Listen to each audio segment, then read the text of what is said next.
de 2014. Nos remontamos al 30 de julio de 1887.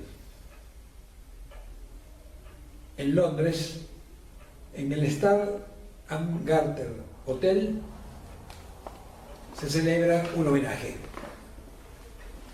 ¿A quién es el homenaje?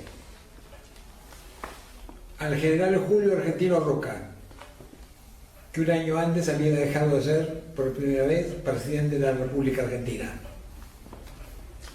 Homenaje a que le hacen a Roca. Es el mejor pagador de los presidentes de Hispanoamérica, el que mejor cumple con Londres, el que mejor cumple con los pagos del país, el que más concesiones le ha dado al capital británico en la República Argentina. Ferrocarriles, buques, tierras. La generación del 80 realizada por el capital extranjero, concretamente por el capital británico y por los cuantiosos empréstitos. El diario El Tribuno Nacional de esa fecha señala a los 300 concurrentes de la Cámara de Comercio londinense al homenaje a Roca. Y dicen algo muy concluyente. Podemos admitir que nos quiten el Canadá, pero nunca la República Argentina.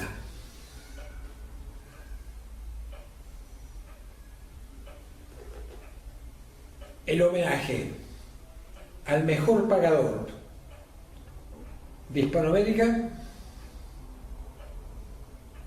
fue un galardón que se mantiene hasta nuestros días. Hoy son otras las figuras, otros los presidentes, pero siguen recibiendo un homenaje a los mejores pagadores. La deuda no se discute, no, tampoco se paga, se honra. No es perdonar nuestras deudas como nosotros perdonamos a nuestros deudores. El gran enfoque del Padre Nuestro. Pero acá se impone algo muy importante. El Padre Nuestro, ¿qué decía? El pan nuestro de cada día danosle hoy. Y para poder comprarlo, perdona nuestras deudas como nosotros perdonamos a nuestros deudores. ¿A qué deuda se refería la oración milenaria? A las deudas del pueblo hebreo que tenía que pagarle un tributo, un diezmo de su producción, fuere de lo que fuere, al conquistador romano, y otro diezmo a los sumos sacerdotes del templo judío, que hacía causa común con el conquistador romano. El hombre de pueblo,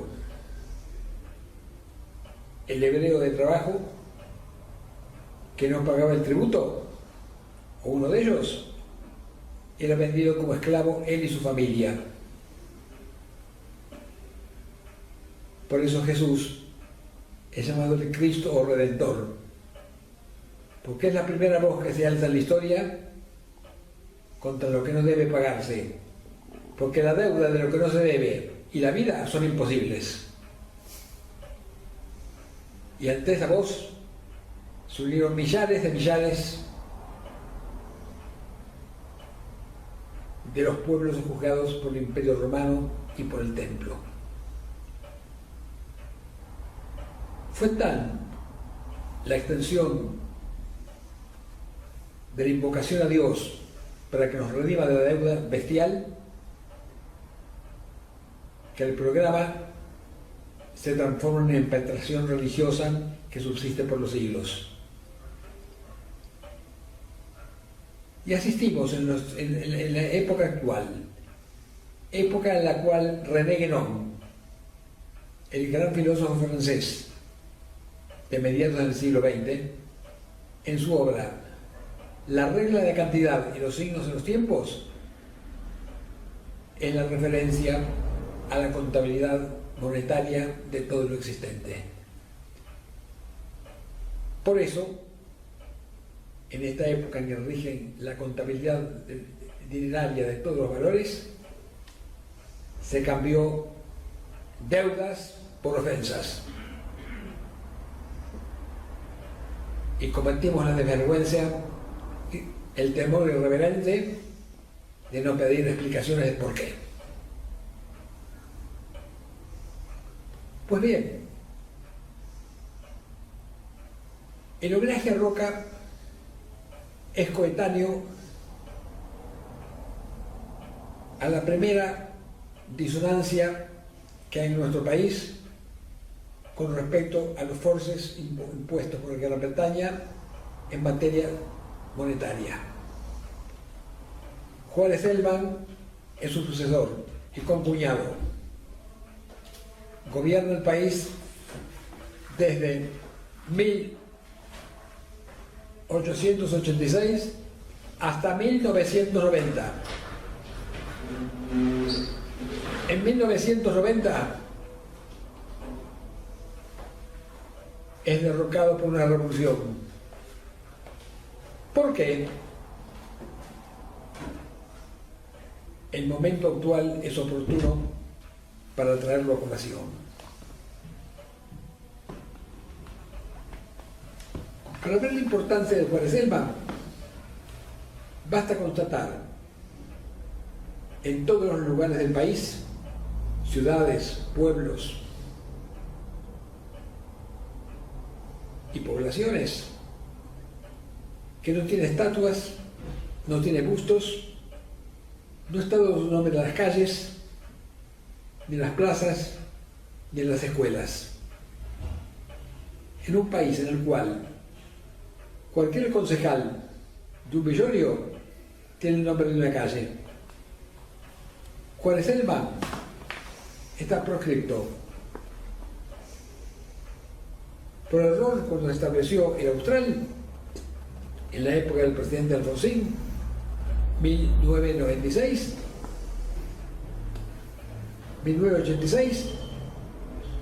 Juárez Celman es colocado en la serie de billetes. Pero cuando se dieron cuenta del error cometido al haberlo publicitado, se cambia la serie de billetes. En el billete de 5 pesos ahora sale San Martín, no Juárez Celman. ¿Por qué?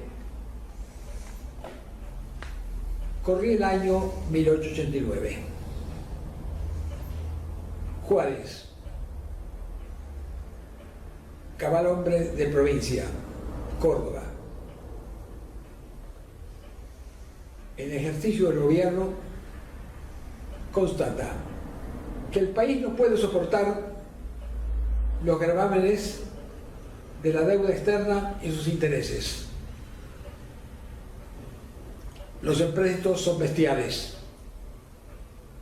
porque todo el mundo habla en nuestro país del empréstito de Rivadavia para hacer diques, un puerto y un canal, pero no hablan de los empréstitos tomados por Norberto de Riestra desde 1862 hasta 17 años después.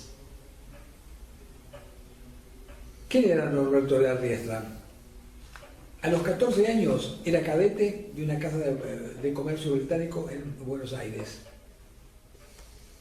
Como era un chico muy ágil de pensamiento, lo mandan a la casa matriz en Londres.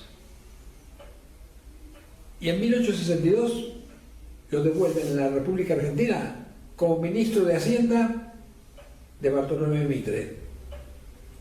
Y ahí queda en ese cargo 17 años. Juárez Celman, Norberto de la Riestra no viene solo.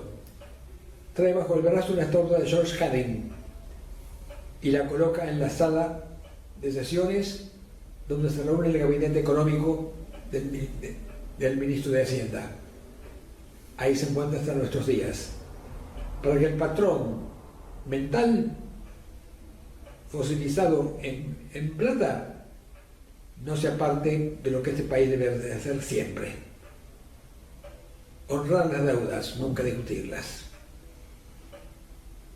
Juárez Elman dice: no vamos a tomar más empréstitos.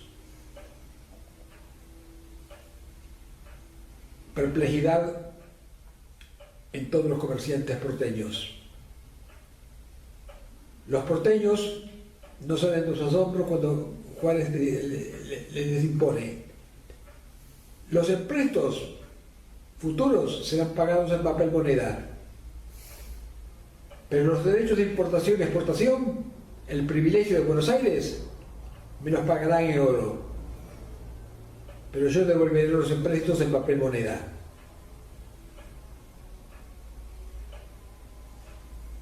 Además, dice Juárez, y así lo resuelve por decreto, se terminaron las concesiones ferroviarias y se terminó el 7% de garantía de utilidades garantidas en oro que deben tributarse los ferrocarriles. Claro, el 7% de ganancias sobre el capital invertido. Los libros estaban en Londres.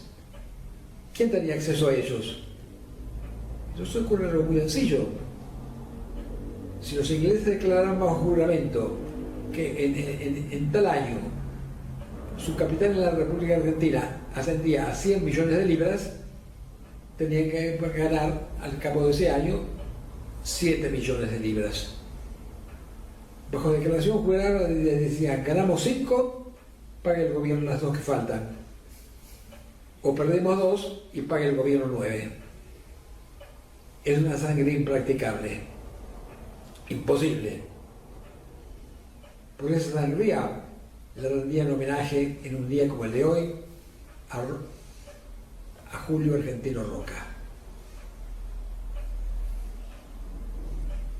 Pero Juárez va más allá. Se terminaron las exenciones impositivas de los ferrocarriles.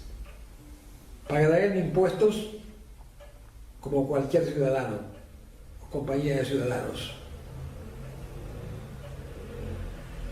Henry Fers, de la Universidad de Birmingham, en su gran obra Gran Bretaña y Argentina en el siglo XIX, llama al año 1889 la crisis Baring. Frente a estos decretos de Juárez, la City londinense entró a temblar. La Argentina se ha rebelado, y la ha rebelado contra las imposiciones financieras un cordobés desconocido en Buenos Aires. Hay que sacarlo inmediatamente. Hay que removerlo del gobierno.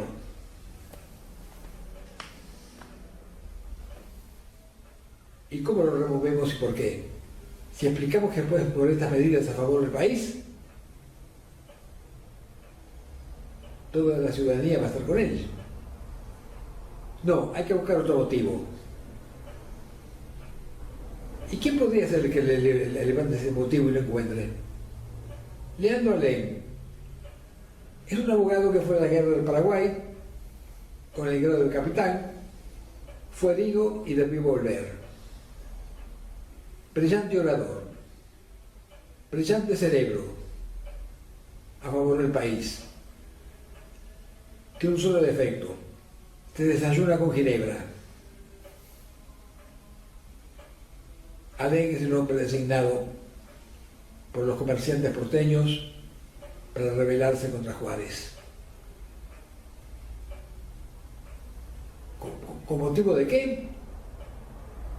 Alem denuncia: no hay sufragio electoral, no hay libertad de sufragio, hay fraude electoral, así son elegidos los presidentes de la República. Me levanto contra el fraude que lo he elegido como presidente a Juárez. Y comienzan a torno a Alem a levantarle el partido, la Unión Cívica.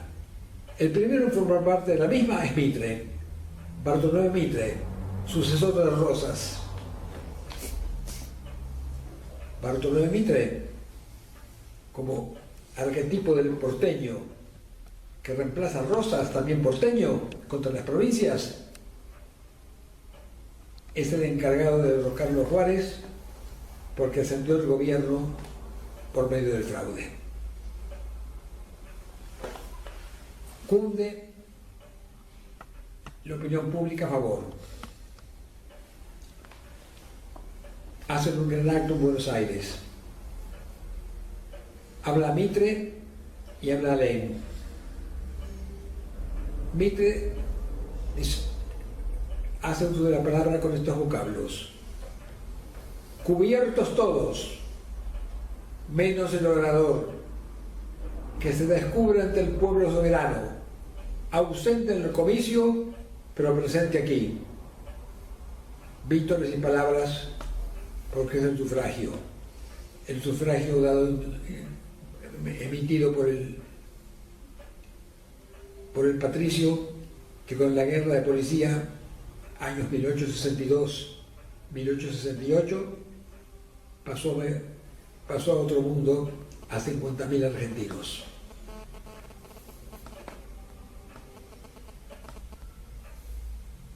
Y comienza su acción Alem.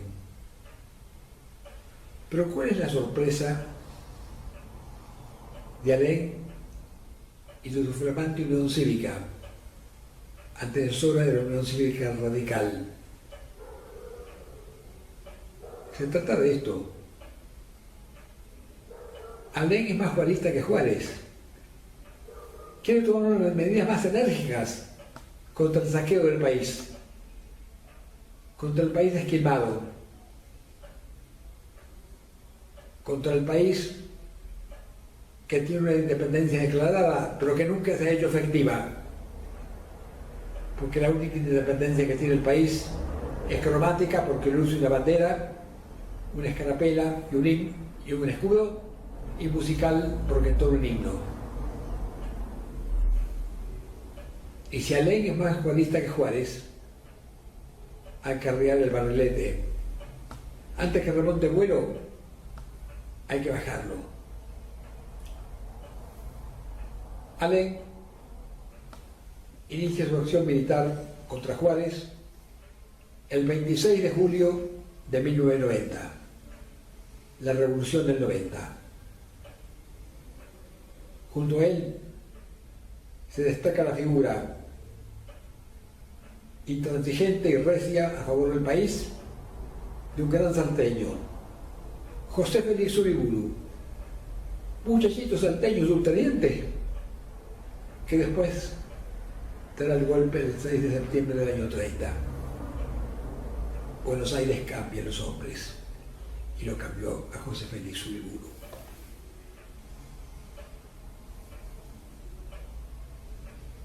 La revolución hecha para derrocar los Juárez tiene que fracasar.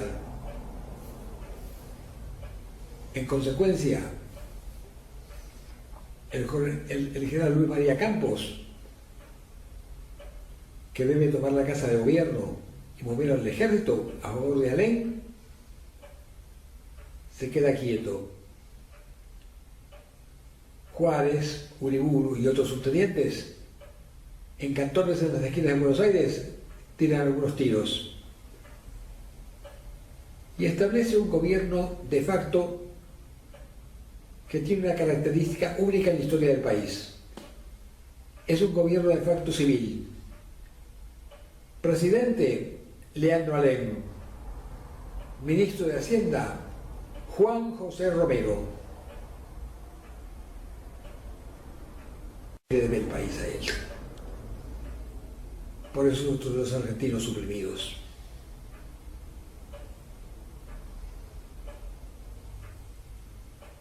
La revolución fracasa. Pero los diarios porteños dicen: la revolución fracasa, pero el gobierno de Juárez está muerto. Julio Argentino Roca, concuñado de Juárez, le dice: tienes que presentar la renuncia ante el Congreso. El Congreso te la rechaza y pasas a ser una figura de primer nivel moral. El pobre Juárez redacta de puño y letra su renuncia. Roca lo toma en sus manos. Cruza la Plaza de Mayo hacia el Congreso. El Congreso en aquella época estaba ubicado, y sigue ubicado porque el edificio se mantiene intacto, en el actual edificio de la FIP, entonces Banco Hipotecario Nacional, que cuando en el primer gobierno de Perón se construyó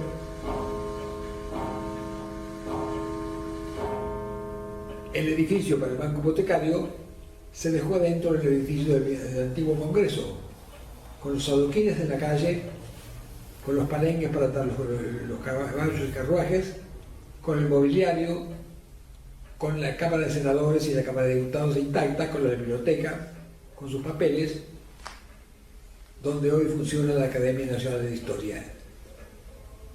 Es un pedazo de historia arquitectónica desconocido por todos. Cuando vayan a Buenos Aires, por favor, en la calle Balcarce,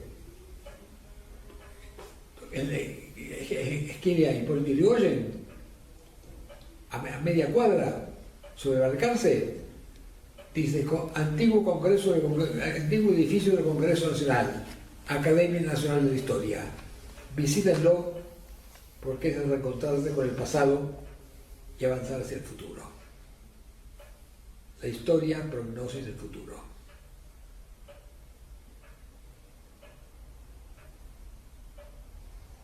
Alem no cede. Arma con una segunda revolución contra el régimen entreguista que vive de los empréstitos. 1893.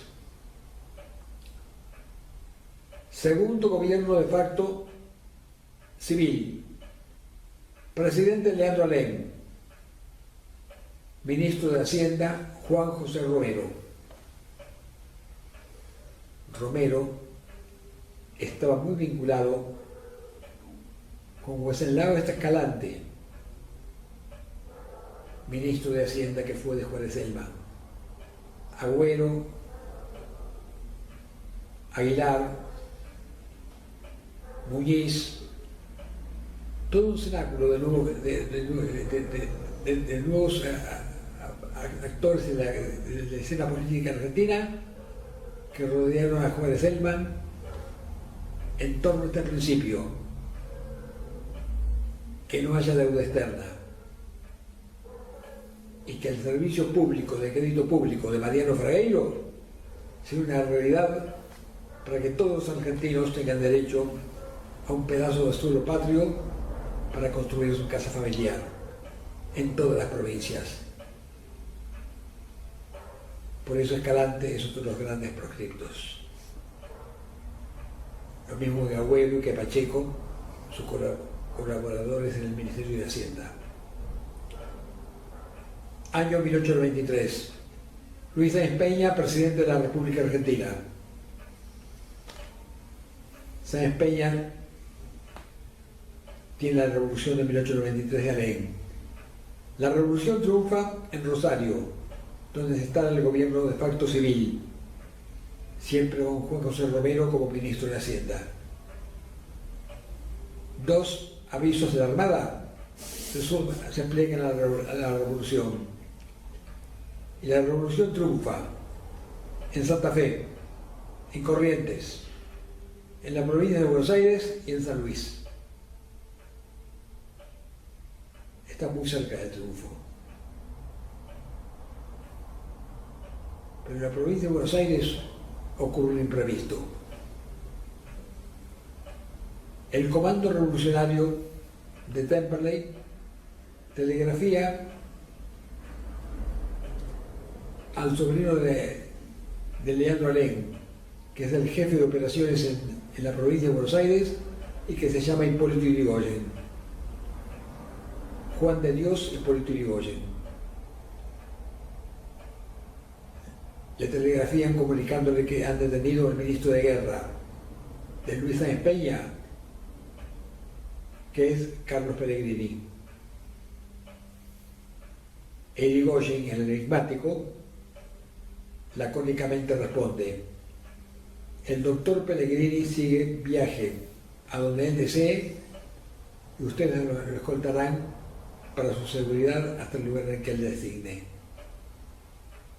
Llegado Pellegrini a Buenos Aires, comisiona al general Napolitano Levalle con 2G, no con L, como he dicho en la historia posterior, para castellanizarlo, y hace una masacre en San Luis, en la provincia de Buenos Aires, en Corrientes y en Santa Fe.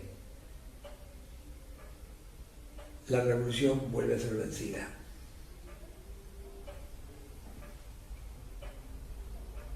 Pues bien,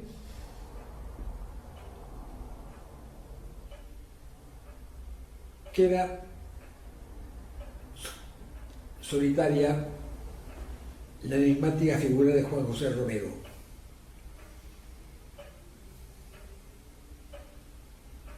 Y en 1893, triunfando otra vez frente a una revolución, el presidente Luis Sáenz Peña lo manda a llamar a Juan José Romero. Por favor, doctor, usted conoce economía en profundidad, usted conoce el derecho en profundidad. Vaya a Londres, que nos dejen respirar, porque ya no tenemos que vender, no tenemos tampoco una moneda o un cobre, moneda de escasísimo valor en aquella época, con que pagar. Y Juan José Romero, enviado del presidente de la República, llega a Londres para arreglar con los banqueros londinenses todas las exigencias que tenían con respecto a la República Argentina: empréstitos, más concesiones ferroviarias, restablecimiento del 7% de garantía de rentabilidad garantida en oro para los ferrocarriles británicos en la Argentina. Harry Burns dice que nunca vio la ciudad de Londres un hombrecito venido de los lejanos mares del sur con tantas exigencias. Agravió a los banqueros, agravió al gobierno británico, y los escándalos que armaba diariamente, tildando a Gran Bretaña de capital de la usura, no cesaban por ningún lado. Y Henry Burns agrega: pero las cosas no terminaban así. Por la noche telegrafiaba a París, en correcto francés, comunicando todas las disputas habidas durante el día con los banqueros y con el gobierno británico. Tuvimos que terminar, dice Burns, aceptando todo lo que pedía y exigía, con tal que se vaya y no volviera nunca más. Y Romero, portador del arreglo financiero que lleva su nombre, regresa a Buenos Aires. ¿En qué consistía el arreglo Romero? De 1893 hasta 1913, es decir, por 20 años, repito la fecha, 1893-1913, la Argentina no pagará ni reintegro del capital prestado ni intereses usurarios que le cobraron los bancos británicos. La Argentina tampoco pagará el 7% de garantía oro sobre las líneas ferroviarias que se han extendido. El país durante esos 20 años queda sin obligaciones de pago en la deuda externa. ¿Y cuál fue el resultado de esos 20 años? Cuando vengan de Salta por Buenos Aires, caminen detenidamente viendo los edificios públicos de fines del siglo XIX y principios del siglo XX, es decir, del periodo 1893-1913. Congreso de la Nación, 1906, puerto, escuelas, colegios, hospitales, todos los hospitales de la ciudad de Buenos Aires tienen los signos arquitectónicos de esa época, 1893-1913. Los 20 años que el país vivió sin deuda externa, el país asombrosamente se levanta en su infraestructura y en sus instituciones. Por primera vez no tenemos un congreso de levantamanos, sino un congreso que discute con hombre sapiencia. Mal elegidos porque no eran por sufragio libre, no importa, pero eran argentinos y defendían al país. Fueron los 20 años más brillantes de la República Argentina. Solamente continuó después, en el 46, con los planes quinquenales del general de ejército Juan Domingo Perón. De esa época, de ambas épocas, son todas las obras públicas. Y las obras públicas basales, que son los hospitales, salud pública y las escuelas y colegios.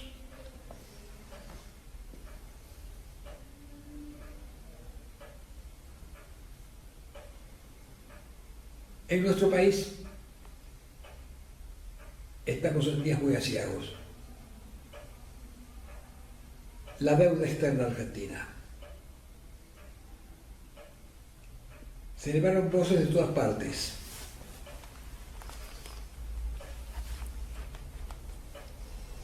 Que la culpa es de tales o de cuales, trillando el empréstito Rivadavia sin contar los empréstitos de Norberto de la Riestra, que, dicho sea de paso, vamos a señalar la diferencia entre los empréstitos Rivadavia 1824 y los empréstitos de Norberto de la Riestra en el año 1902.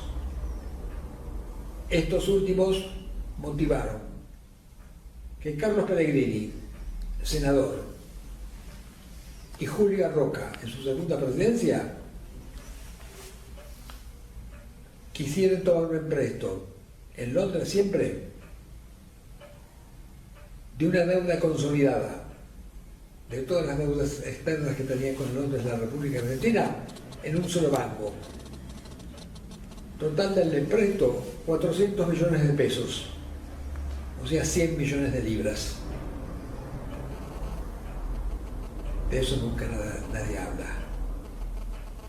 ¿Cómo reaccionó el pueblo de Buenos Aires? No podía votar, pero sabía que patria es la raíz del vocablo patrimonio y que un país sin patrimonio no puede ser jamás una patria, sino un pedazo de tierra con un montón de gente arriba, condenada al desarraigo y al hambre y a la emigración. El pueblo de Buenos Aires, indignado, prendió fuego a la casa del presidente Roca y prendió fuego a la casa del senador Carlos Pellegrini. El escándalo tomó tales proporciones, ubíquense por favor, estamos en el año 1902, que Roca y Pellegrini retiraron el proyecto del Congreso y resolvieron no consolidar la deuda en 400 millones de pesos, esto es 100 millones de libras esterlinas. No había votos, no estaba la empresa electoral, pero había un concepto de patria y patrimonio. Y el pueblo dijo, no nos van a sacar el patrimonio, lo vamos a defender aunque no podamos votar.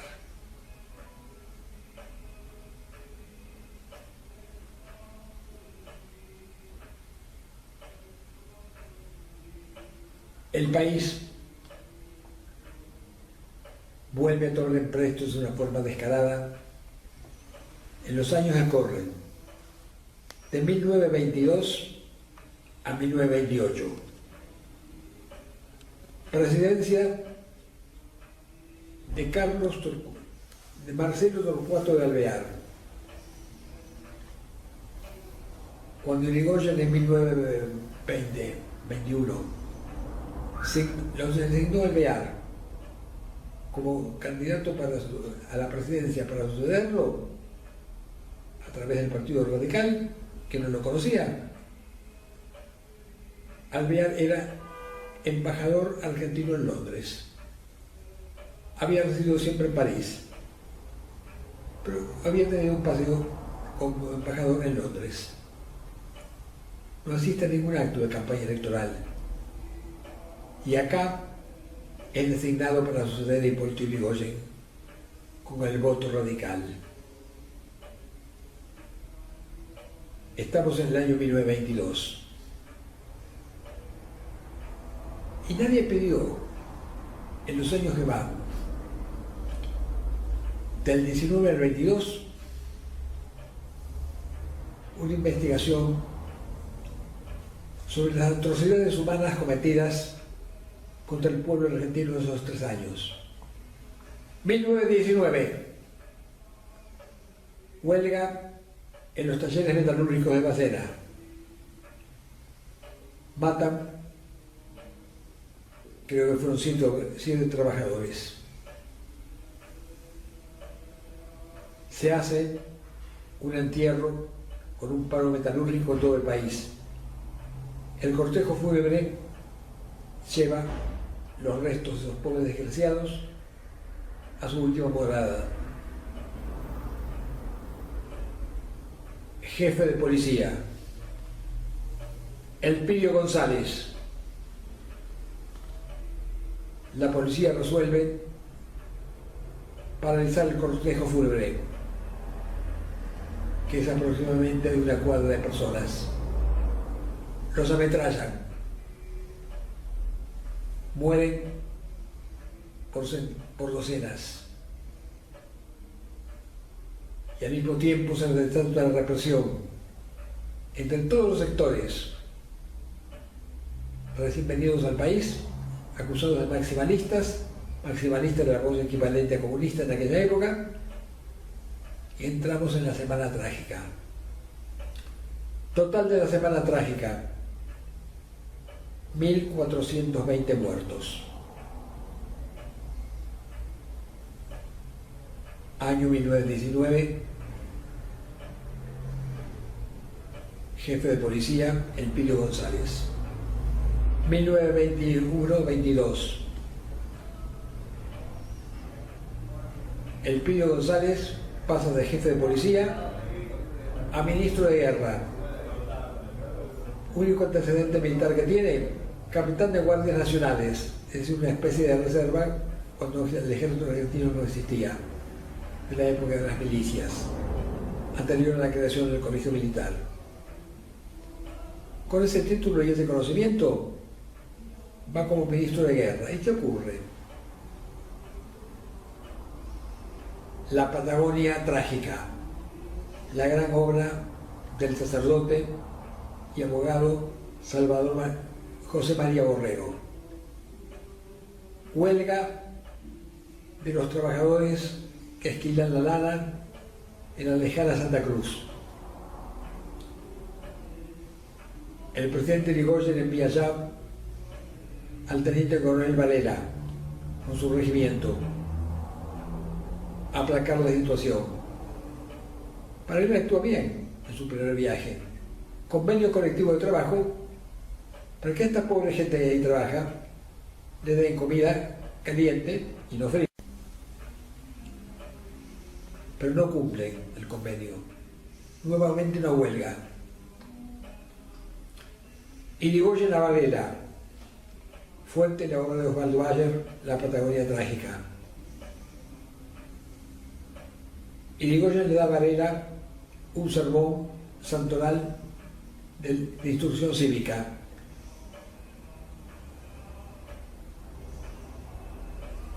vaya a la Patagonia, fíjese bien qué es lo que ocurre y cumpla con su deber. Varela al ministro Interior, Gómez, llamado el tuerto Gómez, porque carecía de un ojo. ¿Qué debo hacer en la Patagonia? ¿Qué le dijo el presidente? Que cumpla con mi deber. Bueno, vaya y cumpla con su deber. Varela vuelve a la Patagonia. 2.100 fusilados, con nombre y apellido. La Patagonia trágica, escrita por el sacerdote en las páginas inmortales que llevan ese título y que se complementaron con su obra Orgías de Sangre. 2.100 fusilados. José María Borrero,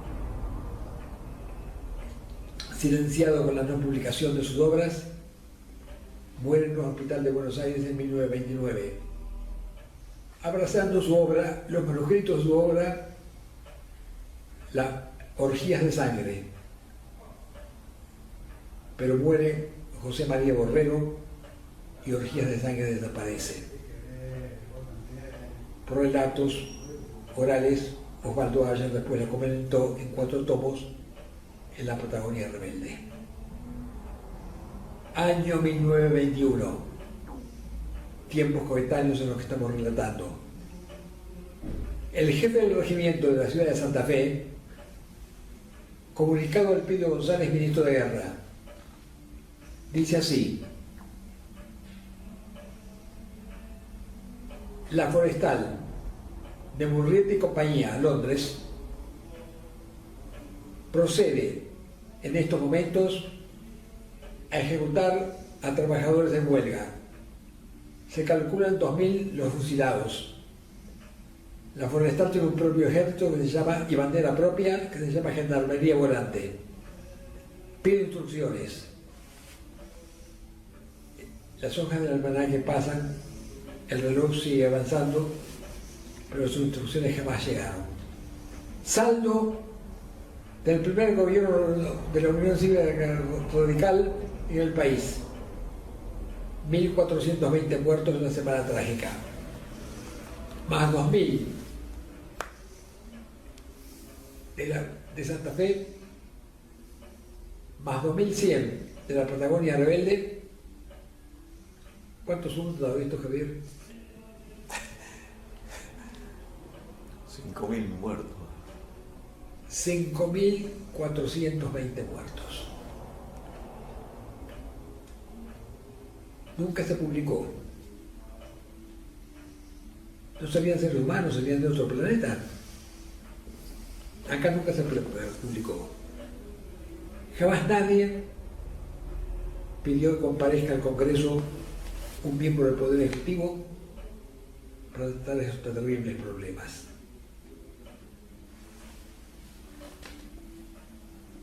Y con esta hipoteca de moral y de sangre llega el gobierno Marcelo Torcuato de Alvear.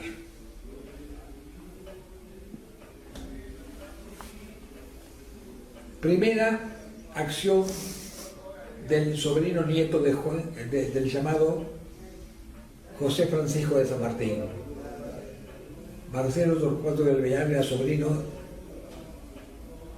directo del hermano de San Martín, Carlos María de Alvear y Balbastro.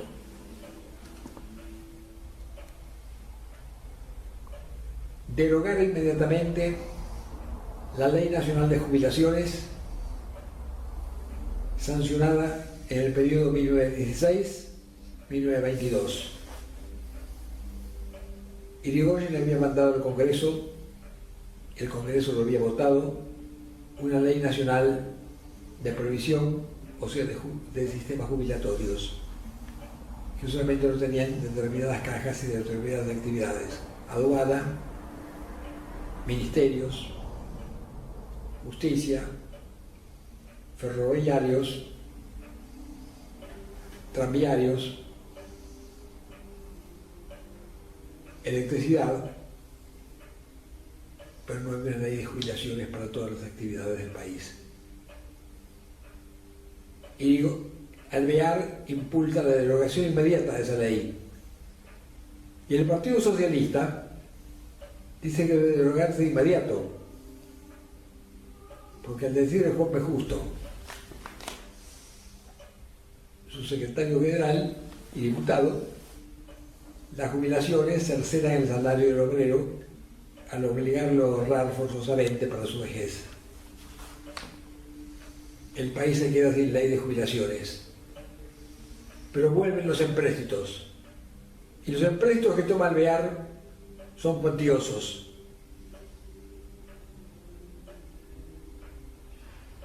Empréstitos que reconstruyen la edad dorada de la generación del 80, hecha en base a los empréstitos exteriores, la garantía de a los ferrocarriles británicos y la venta de tierras públicas, la dilapidación de tierras públicas. Así terminó la política de Alvear. De esos años hay dos ejemplos que las provincias deben levantar siempre muy alto. La provincia de San Juan y la provincia de Mendoza. Provincia de San Juan, gobernador electo en 1916, Federico Cantoni. Profesión médico.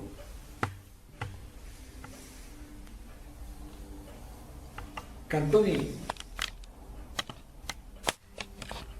decía que en política había que ser soltero para no dejar viudas. Y él mismo, con un misticismo medicinal, caso típico del genuino criollo de provincias argentino, es este: el servicio público de salud pública. Toda la provincia de San Juan se atribuye a los médicos como carga pública atender la salud de los diversos departamentos y municipios de la provincia de San Juan. Cada médico recibirá un sueldo y un plus para sus investigaciones. La provincia se da cargo de los fármacos que en aquella época se hacían en recetas magistrales, no en laboratorios seriales.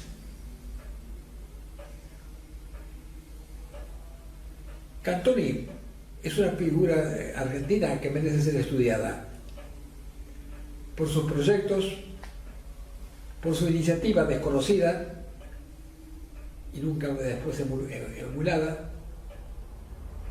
y por el vocabulario conciso y macizo que tenía con respecto a los problemas y a sus soluciones. Nada de ismos ideológicos, soluciones concretas. Cantoni médico dice: ¿cómo es posible que haya libertad electoral y una ley Sáenz Peña y la mujer no pueda votar? En San Juan fue la primera provincia en que la mujer, por obra de Federico Cantoni, su gobernador, fue beneficiaria del sufragio. Derecho a elegir y ser elegida. ¿Cuántos ejemplos tenemos de la creación de las provincias para la nación que nunca fueron seguidos? Irigoyen intervino. San Juan, hace el año 1918. Esas reformas no entraban en su mentalidad porteña. Envía al joven abogado Amable Jones, posiblemente hijo de ingleses, a San Juan como interventor.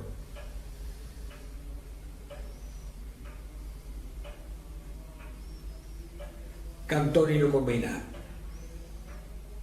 Mañana a las 12 sale el tren para Buenos Aires. Si usted no abandona Mendoza, tendrá que ir al cementerio.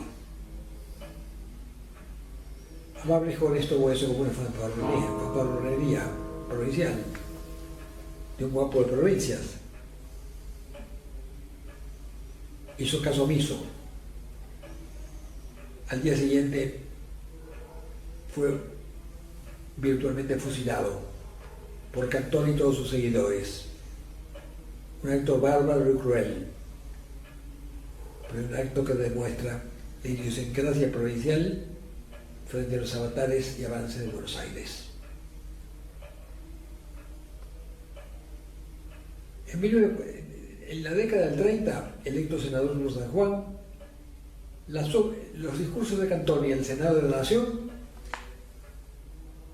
son dignos de ser publicados y revivados en todas las universidades. Pero su obra legislativa y sus ideas tremendamente transformadoras de la época para el adelanto, para el progreso dentro del derecho natural, fueron archivadas. Nadie habló nunca más de Cantoni. Pero tenía un misticismo por la salud pública que en 1946 los gobernadores se elegían por electores. El presidente de la República también. Cantoni se había volcado a la Unión Democrática. Primera provincia en ejecutarse en el Congreso Nacional, que se contaba voto por voto. San Juan. Ganó la Unión Democrática. Perdió Perón. Perón aceptaba la raza en todo el resto del país, menos en Corrientes. Cantoni viaja a Buenos Aires.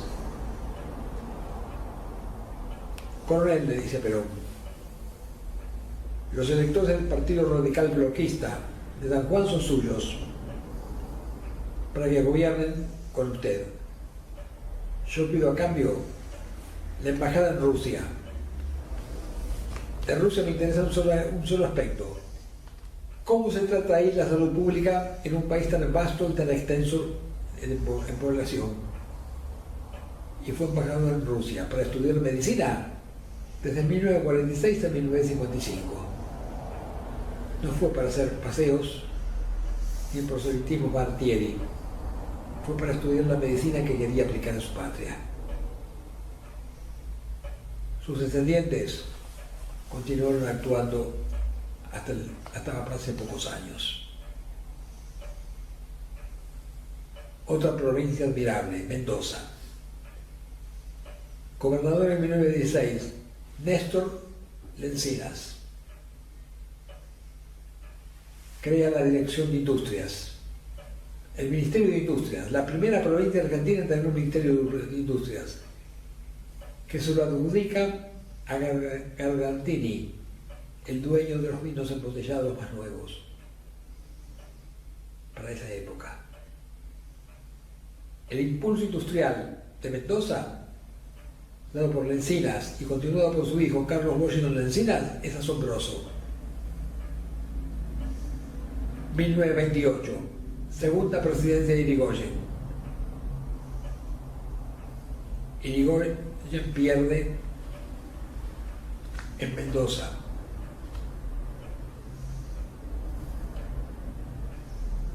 Donde gana la Unión Cívica Radical de Lencinas, opuesta al gobierno nacional.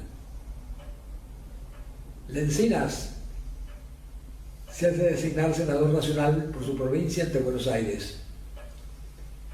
Llega a Buenos Aires y espera todo el año 1929 para que se apruebe su diploma.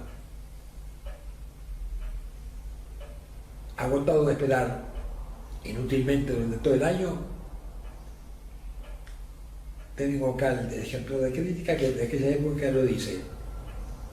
Carlos Washington Lencinas retorna a Mendoza. Pide garantías para su vida, porque el presidente de la República ha ordenado matarlo. día viernes de fines de 1929. Carlos Washington Lencinas regresó a Mendoza, fue asesinado.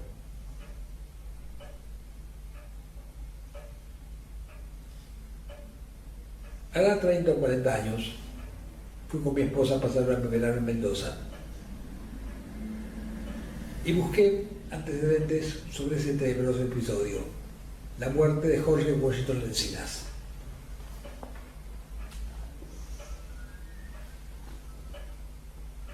Encontramos en el diario de los Andes lo siguiente: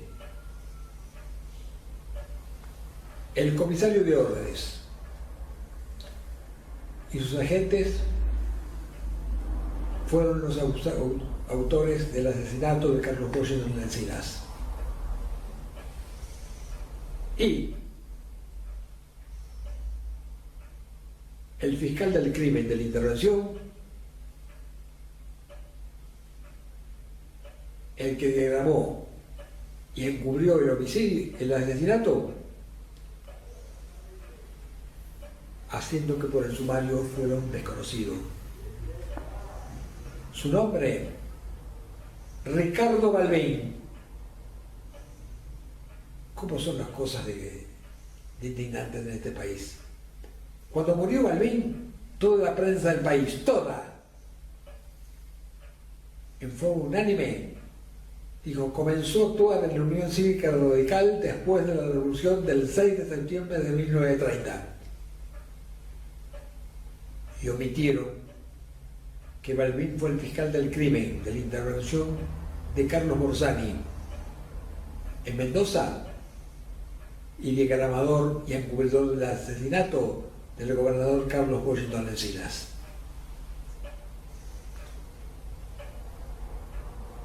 La forma en que nuestro país es vilipendiado por los porteños, que llegados a Buenos Aires se olvidan de sus provincias y se olvidan de su condición de argentinos, es indignante. No hay que ser prudentes con estas cosas. No hay que cometer la cobardía de silenciarlas como hacen todos.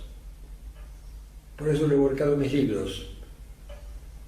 Este episodio de Lencinas está en mi libro Isabel Perón, Intimidades de un Gobierno, editorial del Ateneo, Buenos Aires, década del año 2000. Y llegamos, por lo tanto, al 30 de julio de del año 2014, perdón. No sé si conozco demasiado de la historia por vivencia personal y de mis familiares, que lo han estudiado, del siglo XX y del siglo XIX, que siempre me parece que estoy en el siglo XX y me ha reunido el siglo pasado. Les pido perdón a los lectores. Comprenden que la Argentina no es un problema de periodos, sino un problema de estar. De ahí viene la palabra Estado. Y el Estado es permanente. Y no tiene tiempo, ni reloj, ni almanaque que lo signe. En el día de hoy se está celebrando en estos momentos en Nueva York y estamos todos ansiosos de noticias. ¿Qué va a ocurrir con los prestamistas que accionaron contra la República Argentina porque no se vinieron al canje de la deuda externa y a la percepción de bonos en la primera década de este año 2000, de este siglo XXI? Creo que es años 2006 y 2009. No. Los bonistas que aceptaron bonos con una quita sobre el total de su capital fueron el 93% de los bonistas. El 7% quedó afuera. Uno de los del 7% acciona ahora contra la República Argentina, colocándola en peligro de crear su cesación de pagos escúchenlo bien por favor, cesación de pagos, no default, palabra extranjera para que el pueblo no conozca nada y no esté informado absolutamente de nada, sino una confusión permanente, para que el pueblo no entienda la gravedad de una deuda que queda resta un pagar, según estimaciones oficiales, de 250 millones de dólares. 250.000 millones de dólares, más otros 250.000 millones de dólares que desde 1976 hasta el presente se vienen pagando a través de bonos. En definitiva, del 76 a los tiempos que corren, el país ha pagado 500.000 millones de dólares. ¿Cuántas cosas que pudieron haberse hecho con ese dinero? No limosnas ni dádivas. Se pudo haber mantenido intacto el patrimonio del país. Se pudo haber mantenido ejemplares los servicios públicos de educación y de salud pública. Se pudieron haber tenido en primer nivel las universidades nacionales, no convertidas hoy en ventas de cartones con agua bendita o sin ella, que son las universidades privadas que venden diplomas. ¿Qué país distinto hubiéramos sido? Pero el despilfarro de los dineros públicos tomado a través de los empréstitos sigue gobernando el país y el mundo. Y los argentinos no estamos sin agua. No sabemos hoy qué va a ser de nosotros mañana. Si los que no aceptaron el canje otorgan otro canje, o si quieren que se les deposite en el día de mañana 1.300 millones. 1.300 millones de dólares contra 300 que le debía el país y que fue lo que realmente desembolsaron. Así no se puede seguir. La política debe ser, con su mayúscula, una especie de religión del futuro. Como la religión, en algunos de sus aspectos, es la política del pasado. Exigimos e imploramos a Dios que nos libere de las deudas que nosotros nos contrajimos y recibimos. Es la única forma de poder vivir. La vida de la moneda, el Papa Francisco lo dijo muy claramente, es cuestión de perder, de no tener cobardía y decir estas cosas desde la cátedra universitaria, desde el púlpito de la iglesia o de la tribuna ciudadana partidaria, como deben decirse. Lo demás simplemente está de más. Seguiremos bregando por esto.